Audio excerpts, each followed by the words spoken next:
Hello friends.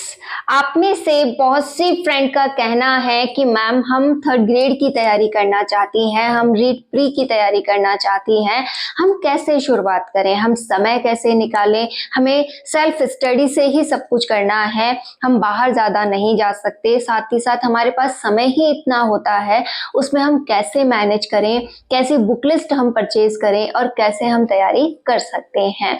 आज मैं अपनी ही जर्नी को आपके साथ शेयर कर रही हूँ जो बिल्कुल फैक्ट है और मैंने खुद ने जी है। कैसे अपने बच्चे के साथ, कैसे एक हाउसवाइफ रहते हुए, कैसे कम समय में और कैसे सब कुछ मैनेज करते हुए मैंने तैयारी की है, कैसी बुक लिस्ट मैंने यूज की है, कितना समय मैं अपनी तैयारी को देती थी, ये सब कुछ मैं कैसे कर पाई, आपको हर एक बात मैं आज शेयर कर रही हूँ। और ये बातें शेयर करने का रीजन केवल एक है कि आप ये समझ सके कि आप भी बिल्कुल कर सकती हैं, आप बिल्कुल लायक हैं, आप में किसी भी प्रकार की काबिलियत में कमी नहीं है। आप अपने आप पर शक करती हैं कि अब मेरी लाइफ तो बिल्कुल परिस्थितियों में घिर गई है, मैं जिम्मेदार हो गई हूँ, कैसे अपने लिए समय निकालूं, कैसे अपने सपनों के लिए समय निकालूं, मैं कुछ कर ही नहीं सकती। अगर ऐसे ख्यालों में आप बुरी तरह से फंस गई हैं और लगता है कि लाइफ को नई दिशा नहीं दी जा सकती, तो आज मेरी ये जर्नी आपको बहुत कुछ सिखा सकती है, आपको वो एनर्जी दे सकती है जिसकी वजह से आप एक नई शुरुआत करें, आप भी एक एग्जाम की तैयारी करें और अपने आप को प्रूफ करें। आप में से बहुत सी जो गृहिणी फ्रेंड हैं जिन्होंने बीएसटीसी, बीएड वगैरह की हुई है और बहुत लंबे समय से भी शायद तैयारी कर रहे हैं या फिर नहीं भी कर रहे हैं, अभी तैयारी का सोचा है, तो अगर आप थर्ड ग्रेड देना चाहते हैं तो हमें सबसे पहले पता है कि रीट प्री का एग्ज़ाम हमें देना होगा। और अगर रीट प्री का एग्ज़ाम हम देते हैं तो हमें कुछ बातों का ध्यान रखना होता है। जैसे कुछ डाउट्स पहले मैं आपके क्लियर कर दूं कि रीट प्री अगर क्लियर होगा तो ही आप थर्ड ग्रेड का एग्ज़ाम दे सकते हैं। थर्ड ग्रेड का एग्ज़ाम 2 लेवल पर होता है, लेवल फर्स्ट और लेवल सेकेंड। लेवल फर्स्ट में आप 1 से 5 तक के जो कक्षाएं होती हैं उनके अध्यापक बनते हैं और लेवल जो सेकंड होता है उसमें आप 6 से लेकर 8वीं क्लास तक के अध्यापक बनते हैं। अगर बात करें हम L1 की तो उनके पास भी वही हमारे लैंग्वेज फर्स्ट रहती है, लैंग्वेज सेकंड रहती है और साइकोलॉजी का रहता है। इसके साथ ही उनके पास भी सब्जेक्ट रहता है कि ईवीएस का जो सब्जेक्ट वगैरह है वैसे आपको यहाँ देना होता है। और बात करें लेवल 2 की, जो मैंने खुद भी दिया है, लेवल 2 में हमारे पास वही 2 लैंग्वेजेस हैं, लैंग्वेज आपको चुननी पड़ती है। ज़्यादातर जो विद्यार्थी हैं वो हिंदी और इंग्लिश को चुनते हैं और आपकी चॉइस आप संस्कृत भी चुन सकते हैं या कोई और लैंग्वेज के आप हैं तो आप वो चुन सकते हैं। यहाँ पर दोनों लैंग्वेज चुनने के बाद तीसरा ऑप्शन हमारे पास आता है कि हमें साइकोलॉजी यहाँ पर चुननी होती है। और इसके बाद अगर हम बात करें तो हमारे पास यहाँ ऑप्शन रहता है सब्जेक्ट का कि अगर 150 का पेपर है तो 30 लैंग्वेज फर्स्ट के, 30 लैंग्वेज सेकंड के, 30 हमारे पास साइकोलॉजी के रहते हैं और बचे हुए जो 60 नंबर है वो सब्जेक्ट पे डिपेंड करते हैं। जैसे स्पेशल बात करें किसकी, साइंस वालों की करें तो साइंस वालों का यहाँ पर 30 का आप मान लीजिए विज्ञान आता है तो 30 का उन्हें गणित पढ़ना पड़ता है। इसी तरीके से एसएसटी वालों का रहता है तो 60 नंबर हमारे सब्जेक्ट के डिफाइन किए गए हैं। आप ये बातें अगर समझ गए हैं कि रीट का सिलेबस किस प्रकार का है, लेवल 1 में क्या आता है, लेवल 2 में क्या आता है, कैसे इन्हें हम पास करें, तो ये सारी रणनीति हमारे लिए ज़रूरी हो जाती है। तो यहाँ पर हमने ये जान लिया कि हम लेवल 1 देने के लायक हैं या फिर हम लेवल 2 देने के लायक हैं, तो वो हम जान चुके हैं। इसके बाद आप अपने लेवल के अनुसार तैयारी स्टार्ट कीजिए। अब बात यही आ जाती है कि मैम समय ही नहीं मिल पाता है, बहुत कम समय हमें मिलता है। तो मैं अपनी बात करूं तो मुझे मात्र पूरे दिन में कुल मिलाकर 4 से 5 घंटे ही मिल पाते थे, वो भी खींच तान करके। कैसे, बेबी छोटा था तो सुबह जल्दी उठना पॉसिबल नहीं होता था, उसके साथ उठना, उसके साथ सोना, मतलब वो जैसे आपको एडजस्ट करवाएगा आपको करना पड़ेगा। जैसे बेबी रात को लेट तक सोया है तो आप भी उसी समय सोएंगी और उसी अनुसार आपको उठना होगा। तो मेरा ये रहता था कि हाँ, अब बेबी सो रहा है, उस समय मैं पढ़ाई कर लूँ। जैसे रात को अच्छी खासी नींद उसके साथ जितनी भी होती थी वो मेरे लिए सफिशिएंट थी, क्योंकि कई चीज़ें हमें त्यागनी भी पड़ती हैं। तो नींद मैंने जो रात को उसके साथ ली है बस वही ही मेरी नींद होती थी। अदरवाइज दिन में जब भी वो सोया है, या तो मैंने काम को चुना है या फिर पढ़ाई को चुना है। काम का ऐसा रहता था कि जितना हो सके कर लूं, और जितना मेरे बस का नहीं है, मतलब एक्स्ट्रा ओवरलोड वर्क मैंने नहीं लिया था कि हाँ मुझे ये भी साफ सफाई कर देनी चाहिए, यहाँ से भी एक्स्ट्रा काम कर देना चाहिए, ये भी कर लेना चाहिए। इतना लोड मैंने नहीं लिया। मैंने बस ये सोचा कि अच्छे से सबका खाना पीना हो जाए, किचन की सफाई हो जाए, रेगुलर के झाड़ू पोछा हो जाए। तो वो एक रिदम सा मैंने बनाया। एक्स्ट्रा काम का मैंने यही रखा कि जब भी आपको थोड़ा सा भी समय मिले, आप कुछ ना कुछ कर दो, जिससे कि ज्यादा वर्कलोड ना आए, आपको ऐसा ना लगे कि घर पूरी तरह फैला पड़ा है, या फिर कुछ भी रीजंस आपके रहें कि हाँ ये काम नहीं हुआ, तो वो वाली हेडेक आपकी नहीं रहती। आप काम को मैनेज करते हुए चलें। और उस समय तक तो मेरी पूरी फैमिली मेरे सपोर्ट में थी कि हाँ आप पढ़िए, आपको पढ़ना चाहिए। लेकिन ऐसे बहुत से फ्रेंड हैं जिनकी फैमिली ही सपोर्ट में नहीं होती। हस्बैंड भी कई बार तो आपके खिलाफ खड़े हो जाते हैं कि क्या ही करना है अब पढ़ के, आप सब कुछ छोड़ दीजिए। तो इस मामले में अगर हम देखें तो यहाँ पर हमारी और ज़्यादा अपने प्रति सजगता होनी चाहिए कि आज ही जिस परिवार से, जिन लोगों से मुझे सपोर्ट नहीं मिल रहा, जो मेरे खर्चों को नहीं समझ पा रहे हैं, जो मेरी प्राइवेसी को नहीं समझ पा रहे हैं कि मेरी भी कुछ डिमांड्स हो सकती हैं, मेरे भी कुछ पर्सनल खर्चे हो सकते हैं, मुझे भी अपनी लाइफ में जीने का हक है, मुझे भी आगे बढ़ने का हक है, तो मैं कैसे उनसे आगे भविष्य में ये उम्मीद कर सकती हूँ कि मुझे बहुत कुछ मिल जाएगा। ऐसा बिल्कुल नहीं हो सकता ना। तो जो चीजें आपको दिखाई दे रही हैं, जो चीजें आपको समझ आ रही हैं, उनसे केवल और केवल आपको आंख खोल के डील करनी चाहिए। कभी भी इस विश्वास में ना रहें कि आज जो परिस्थितियां हैं वो बदल जाएंगी, ऐसा होगा वैसा होगा, सब लोग मेरे पक्ष में आ जाएंगे। तो ऐसा बहुत कम देखने को मिलता है। अपने आप को सजग कीजिए, अपने आप को ये समझाइए कि दुनिया चाहे किसी भी प्रकार से मेरे साथ डील करे, मैं हमेशा पॉजिटिवनेस के साथ रहूंगी, मुझे आगे बढ़ना है। यहाँ पर किसी से भी सहारे की उम्मीद बिल्कुल ना करें कि हाँ ये व्यक्ति मेरे पक्ष में आए तो ही काम बनेगा। नहीं, आप जितना कर सको अच्छे से अपने जिम्मेदारियों को निभा दो। अगर बच्चा छोटा है तो सब कुछ उस पर डिपेंड करता है, आप उसका और अपना ख्याल रखो, और जो भी समय मिले उसे पढ़ने पर दो। जैसे दिन के 2 घंटे भी अगर मिल रहे हैं, जैसे दिन में बच्चा सोया तो आप उसके बराबर भी बैठे बैठे पढ़ सकती हैं। रीड का सिलेबस इतना भी ज़्यादा टफ नहीं है कि आप उसे वहाँ पर बैठकर सेल्फ नहीं पढ़ सकती। मैं खुद आपके सामने एग्जाम्पल हूँ। मैंने बच्चे के सोने के जैसे दोपहर में उसको सुलाया, उसके बराबर बैठ के पढ़ाई की है। नींद बिल्कुल नहीं आएगी यदि आप में लगन है, आप अपने आप को बदलना चाहती हैं, आप अपने आप को उन परिस्थितियों से उभरना चाहती हैं कि हाँ क्या ही है, अगर ये लोग मेरी वैल्यू नहीं कर रहे हैं तो मैं खुद की वैल्यू कर रही हूँ। एक दिन इतना कमाकर, इतनी अपने आप को रिस्पॉन्सिबल बनाकर इनके सामने खड़ी होंगी कि ये खुद आगे चलकर मेरे पक्ष में आएंगे।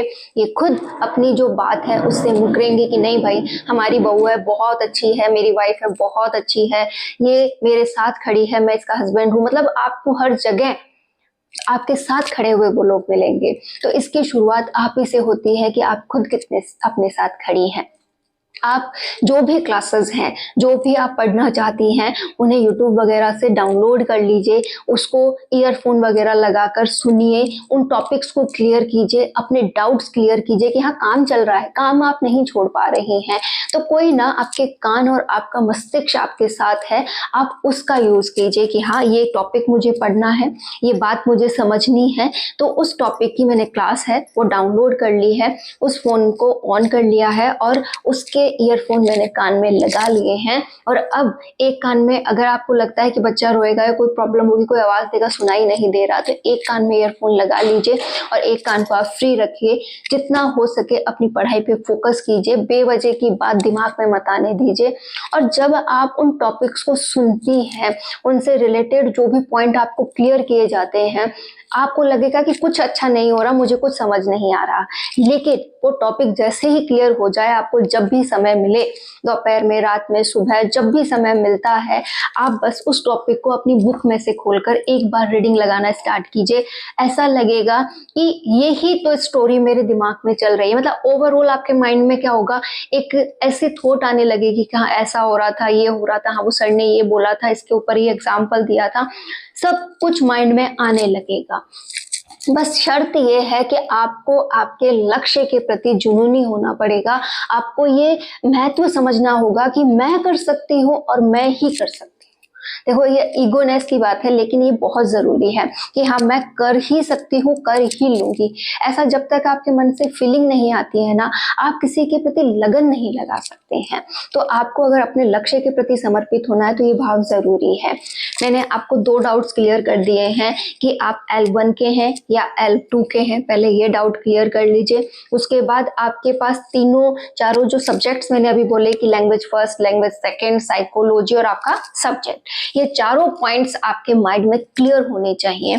इसके साथ ही आपके पास सिलेबस की कॉपी जरूर होनी चाहिए कि रीड प्री का सिलेबस ये है, इसकी ये फोटोकॉपी है, ये मेरी टेबल पर अवेलेबल है। ठीक है, अब आपने सिलेबस देखा, आपने देखा लैंग्वेज फर्स्ट में ये टॉपिक है, लैंग्वेज सेकंड में ये टॉपिक्स हैं, और उनसे रिलेटेड आपके पास जो भी सामग्री है, जैसे बुक लिस्ट वगैरह है या फिर आप कोई नोट्स प्रिपेयर करती हैं, जो भी आपके पास मटेरियल है, उस मटेरियल को आपको पढ़ना स्टार्ट करना है। जैसे आपने शुरुआत की है लैंग्वेज फर्स्ट से। लैंग्वेज फर्स्ट अगर हिंदी है तो हिंदी में हमारे पास यहाँ पर पूरी तरह से आप कह सकते हैं कि 15 क्वेश्चन या आप 17 क्वेश्चन की समथिंग मान लें कि व्याकरण रिलेटेड होते हैं। अब व्याकरण की बुक आपको आपके घर में अगर कोई तैयारी करने वाला है तो उसके पास मिल जाएगी, और अगर कोई नहीं है तो आप मार्केट से एक ऐसी बुक खरीद सकते हैं जिसमें सारी व्याकरण का निचोड़ हो, जिसमें 11th 12th से लेकर सारी प्रकार की व्याकरण उसमें मिल जाती है। मैंने अपने समय में ये बुक खरीदी थी, सोहन दान चारण सर की ये बुक है, और इससे मैंने व्याकरण क्लियर की थी। आज ये बुक मेरी हर एक एग्जाम में मदद करती है, चाहे आप फर्स्ट ग्रेड, सेकंड ग्रेड या थर्ड ग्रेड किसी की भी एग्जाम की तैयारी कर रहे हैं, आप सीईटी की तैयारी कर रहे हैं, किसी भी एग्जाम के लिए कर रहे हैं, तो हिंदी व्याकरण की ये बुक बहुत अच्छी रहती है।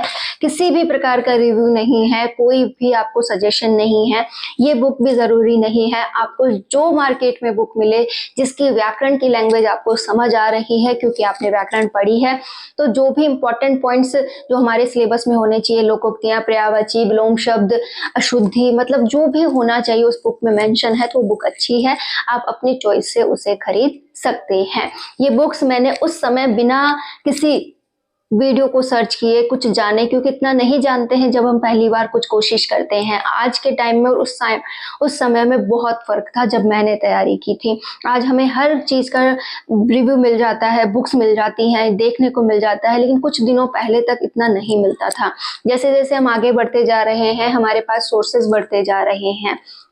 ये मैंने उस समय परचेज की थी। आज इससे भी बेटर बुक्स आपको मार्केट में मिल जाएंगी, आप वो परचेज कर सकते हैं। और फिर से कह रही हूँ, अभी भी चाहे आप बुक परचेज नहीं करना चाहते, बिल्कुल मत कीजिए। जब आपको लगे कि रीड का नोटिफिकेशन आ गया, जो जल्दी आने वाला है, जल्द से मेरा मतलब है कि जून जाने वाला है, जून के भी पड़े हैं दिन, 10-15 दिन, तो अभी ये 10 दिन मान के चलो जून के भी है हमारे पास। जुलाई तक, जून जुलाई के अंदर हमारे को ये रीड का नोटिफिकेशन मिल जाएगा। आप चाहे तो नोटिफिकेशन आने के बाद अपने लिए बुक लिस्ट खरीद सकते हैं, लेकिन तब तक आपको क्या करना चाहिए उस पर बात कर लें। देखिए, ये जो भी टॉपिक्स हैं हमारे जो क्लासेस हैं 11th 12th तक की, वहीं से आए हुए हैं। कि आपका सब्जेक्ट है, या फिर मैं कहूँ कि जो हिंदी है, इंग्लिश है, या जो भी टॉपिक्स हैं, वो सभी ज़्यादातर नीचे की जो हमारी क्लासेस हैं, मतलब 11th 12th से लेकर नीचे तक 6ठी क्लास तक का जो भी सिलेबस है, 6 से लेकर 12वीं क्लास की अगर हम एनसीईआरटी पढ़ लें, हमारे डाउट्स क्लियर कर लें, तो हम बहुत अच्छा कर लेंगे। तो यहाँ पर अभी बहुत सी मुहिम स्टार्ट है कि आपको सब कोई अच्छा मटेरियल प्रोवाइड करवा रहे हैं। इससे रिलेटेड मैंने भी अभी एक सर का देखा है जो कि हमेशा से ही बहुत अच्छा प्रोवाइड करवाते हैं, लेकिन अभी ये उनकी मुहिम मुझे बहुत अच्छी लगी कि वो एनसीईआरटी का सिलेबस हमें प्रोवाइड करवा रहे हैं कि हाँ, एनसीईआरटी में आप इस तरीके से पढ़िए, यहाँ से इस तरीके से क्वेश्चंस आ जाएंगे। तो अगर आप भी फ्री में एनसीईआरटी का देखना चाहते हैं तो आप सर का सुन लीजिए। सर का नाम आप भी बहुत अच्छे से जानते हैं, जीजीडी करके जो क्लासेस आती हैं, गौरव सर नाम है उनका, तो आप उन सर का देख लीजिए और वहां से आप एनसीईआरटी का पूरा क्या कर सकते हैं, अपनी तैयारी कर सकते हैं। अभी आप अपने डाउट्स क्लियर कर लीजिए, अपना एक रिदम बना लीजिए, एक कंसिस्टेंसी स्टार्ट कर दीजिए। सर जो क्लासेस ले रहे हैं आप वहां से उनका पूरा देख लीजिए और जो भी आपको इम्पोर्टेंट लग रहा है उसका नोट्स फॉर्म बना लीजिए, तो आपके लिए एक अच्छा खासा मटेरियल तैयार हो जाएगा। और जब नोटिफिकेशन आ जाए तब आप ये बुक परचेज कर लीजिएगा। और अगर आपको लगता है कि नहीं मुझे अभी से बुक्स चाहिए, नए सिलेबस में कोई खासा चेंजेस होने वाले नहीं हैं, तो ये जनरल बुक्स हैं, आप इन्हें परचेज भी कर सकते हैं। जैसे मैंने हिंदी का बता दिया है, इसी प्रकार लैंग्वेज सेकंड का भी आप अपने अनुसार किसी भी पब्लिकेशन का देख लें, आपको जो पसंद आए वो देख लें। मेरे पास उस समय जो बुक थी वो आपके सामने है। ये एक LD गुरनैनी करके एक बुक है और ये मेरे पास थी उस समय, मैंने इसी से तैयारी की थी। काफ़ी अच्छी बुक रही, मुझे इसमें प्रैक्टिस वगैरह का भी मिल गया था। तो आप इस तरीके की कोई भी बुक किसी भी पब्लिकेशन हाउस की जो आपको सही लग रही है उसे ध्यान से समझते हुए शॉप से परचेज कर सकते हैं। इसके अलावा अभी जो आपको मैंने अभी सजेशन दिया कि आप NCERT क्लियर कर लीजिए, साथ में जो जनरल इंग्लिश के टॉपिक्स हैं वो सभी आप क्लियर कर लें। बहुत अच्छा रहेगा कि हम इस प्रकार तैयारी करें ताकि एक इस तैयारी के आधार पर हम आने वाले कई एग्जाम्स में अपने आप को फाइट करवा सकें। जैसे अभी CET का भी एग्जाम होना है, आप में से बहुत से अभ्यर्थी सेकंड ग्रेड का भी देंगे, फर्स्ट ग्रेड का भी देंगे। तो अपने डाउट्स अगर अभी से क्लियर कर लिए जाए, बारीकी से हर बात को समझ लिया जाए, तो आगे चलकर हमारी प्रॉब्लम सॉल्व होती है, आगे चलकर हम बहुत अच्छे से यहाँ पर काम कर पाते हैं। तो कभी भी अपनी तैयारी को कम ना आके, कभी भी अपने विश्वास को कम ना आके, हर एक बात को ऐसे समझें कि ये आगे चलकर मेरी कितनी मदद करेगा। और ये अगर आज मैंने अच्छे से पढ़ लिया तो मुझे दोबारा पढ़ने की ज़रूरत नहीं होगी। बस एक सरसरी सी नज़र से देखा और सारे डाउट्स क्लियर, और इस टॉपिक से रिलेटेड कोई भी क्वेश्चन मेरा गलत नहीं होगा। तो ये आपकी तैयारी पे डिपेंड करता है। और वो फ्रेंड्स जो ये कहती हैं कि नहीं होगा, मैं उनसे कहूँगी कि हर दिन होगा, ज़रूर होगा, और आपकी सफलता भी जरूर होगी। इसी के साथ इंग्लिश लैंग्वेज हो चाहे आपकी फर्स्ट लैंग्वेज, सेकंड लैंग्वेज, इन सभी में हमारे पास शिक्षण विधियों के क्वेश्चंस होते हैं। तो शिक्षण विधियों के लिए मैंने उस समय फर्स्ट रैंक की ये बुक ली है, और फर्स्ट रैंक की इस बुक्स में शिक्षण विधियां हैं, सभी सब्जेक्ट्स की अवेलेबल हैं। तो ये एक बुक मात्र से आपकी शिक्षण विधियां क्लियर हो जाती हैं। और भी कई ऐसे प्लेटफॉर्म्स हैं जहाँ पर हमें ये पढ़ाया जा रहा है। अगर आपको शिक्षण विधियां, साइकोलॉजी पढ़ने में प्रॉब्लम होती है तो आप किसी भी यूट्यूब चैनल से जिसकी भी लैंग्वेज आपको समझ में आए वहां से इसे पढ़कर समझकर डाउट्स क्लियर कर सकते हैं। आप जितना अच्छा समझेंगे, जितने अपने डाउट्स क्लियर करेंगे, टॉपिक उतना ही समझ में आता जाएगा। और मेरी भी कोशिश रहेगी कि मैं शायद आपको यहाँ से बहुत से ऐसे टॉपिक से जो क्लियर करवा सकूँ, पढ़ा सकूँ, तो मैं भी कोशिश पूरी करूँगी। फिलहाल आपको तैयारी स्टार्ट अभी से करनी चाहिए, क्योंकि जितना अधिक समय हम अब दे लेंगे उतना ही अधिक समय हमारे पक्ष का हो जाएगा। कैसे कि नोटिफिकेशन आने के बाद तो सभी पढ़ना स्टार्ट कर देते हैं कि हाँ वैकेंसी आ गई है, अब पढ़ो, एग्ज़ाम कब तक हो जाएगा। तो एग्ज़ाम की जो उम्मीद है वो अक्टूबर के बाद हम कर सकते हैं कि हाँ अक्टूबर तक एग्ज़ाम करवा लिया जाएगा, 3-4 महीनों का ये समय हमें मिलेगा। लेकिन एक तो आप ये देखिए कि अभी से स्टार्ट करते हैं तो हमें 5-6 महीनों का समय मिलता है, और जो कि हमारे लिए बहुत यूजफुल हो सकता है। हाउसवाइफ के लिए तो गोल्डन आप कह सकते हैं चांस होता है, क्योंकि उन्हें अधिक समय चाहिए। अधिक समय से मतलब ये नहीं है कि वो 6 महीने 10-10 घंटे पढ़ाई करेंगी, नहीं, उन्हें समय ही 3 से 4 घंटे मिलता है, कई बार तो मिलता ही नहीं है, कई दिन ऐसे ही निकल जाते हैं। तो उनसे केवल ये कहना है कि अड़े रहिए, बिल्कुल मतलब कहते हैं ना, ढीठ हो जाइए, जड़ बन जाइए कि मुझे तो करना ही है। उसके साथ साथ ये सोचिए कि एग्जाम है, इजीली मैं निकाल सकती हूँ, हो जाएगा। एक प्री एग्जाम है जिसे मैं बहुत अच्छे से निकाल लूंगी, 60% मेरे इजीली बन जाएंगे। जितना पॉजिटिव थॉट ला सके उतना लाइए, और उसके बाद जितना समय मिल सके उसमें बेस्ट पढ़िए। यही निचोड़ है हाउसवाइफ के पास, मेरे पास भी यही था जब मैंने एज ए हाउसवाइफ रीट की तैयारी की थी। अब रीट की तैयारी के अंदर हमें ये लगता है कि कैसे होगा, क्या होगा, बनेंगे या नहीं बनेंगे, 60% ही तो है, कैसे बनेगा। आप जितना ऊपर का सोचेंगे, मतलब आप ये सोचिए कि मुझे तो 60 क्यों, मुझे तो 80% बनाने हैं, और आप जितना बेस्ट कर सकेंगे उतना उसमें कर पाएंगे। एक और होता है हमारे पास साइकोलॉजी का, कि साइकोलॉजी के लिए कौन सी बुक रहे, तो आप शिखवाल पब्लिकेशन ले सकते हैं, अवनी पब्लिकेशन ले सकते हैं। मैंने उस समय, देखो जानते नहीं है तो मैंने शिखवाल पब्लिकेशन लिया था, लेकिन मुझे बहुत अच्छा मिला। मैंने इसमें से पूरा मतलब पूरी बुक ही फट गई है मेरी, बहुत अच्छे से इसमें से पढ़ा था, और बहुत अच्छा मेरे पास इसमें स्कोर भी रहा इसका। तो आप ये भी खरीद सकते हैं। अवनी पब्लिकेशन की इसमें बहुत अच्छी बुक हमें मिल जाती है, सर से सारे डाउट्स भी आप क्लियर कर सकते हैं। तो आप पे डिपेंड करता है कि आप कैसे तैयारी स्टार्ट कर रहे हैं, आप अपने मन की बात को कैसे प्रूफ कर रहे हैं। सोचना और उस पर अमल करना बहुत अलग बात है कि हम सोचते हैं, विचारते हैं, ख्याली पुलाव बनाते हैं कि मैं ये कर लूँ, मैं वो कर लूँ, लेकिन खुद ही खुद के मन को समझाते हैं कि नहीं, मेरी परिस्थितियां मेरे पक्ष की नहीं है, बच्चा छोटा है, कोई सपोर्ट नहीं करता है। देखिए, ये बातें अपने आप में हमें एक सांत्वना दे सकती है। और अगर हमारे मन में ये विचार है कि चलो आगे चलकर परिस्थितियां बदल जाएंगी, तो नहीं, आपका जो बच्चा छोटा है, जो अभी तक आप पे डिपेंड करता है, आप उसे कहीं पे भी लेटाकर कुछ भी कर लेती हैं, वो थोड़े दिनों में जब चलने लगेगा तो वो अदर इधर उधर भागेगा, उसकी और ज्यादा आपको ध्यान में रखना होगा। उससे बड़ा होता है तो वो बाहर निकलने लगेगा, तो और ज्यादा उसका ध्यान रखिए। थोड़ा और समझदार होता है तो उसके कई चीजें बढ़ जाती है, उसको होमवर्क कराओ, उसको स्कूल भेजो, उसका मतलब पूरा और ज्यादा उसे पैम्पर दो, मतलब उसे और बातें समझाओ, समाज के लायक बनाओ।